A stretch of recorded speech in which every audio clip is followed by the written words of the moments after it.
আসসালামু আলাইকুম দর্শক, স্বাগতম গ্রাম বাংলা অবস্থান নতুন একটা ভিডিওতে। আশা করি না আপনারা সবাই ভালোই আছেন। এই যে দেখতেছেন ধান শুকানো হয়েছে। এখানে আমাদের হাওরের মাঝখানেই শুকানো হয়। এই বৈশাখের যে দাওগুলা বৈশাখের দাওয়াটা আপনার কেমন উঠছে? হ্যাঁ, কয় কাটা লাগাইছিলেন? 26 কাটা। পরে তুলছুন কয় কাটা? 4-5 কাটা তুলছুন। আর সবটা পানি নিছে অনেকে তোলার কোন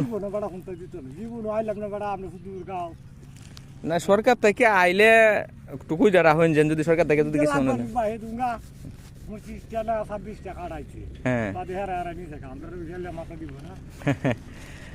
এখন আপনার যে ধান রয়েছে এটি তুলবেন কেমনে?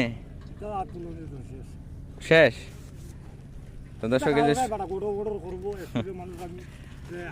দর্শক এই যে শুনতেছেন 26 কাটার মধ্যে মাত্র 4 কাটা উনি তুলছেন, 5 কাটা তুলছেন। আর পুরাটাই কিন্তু পানি নিচে, এই যে হাওরের নিচে পুরাটাই।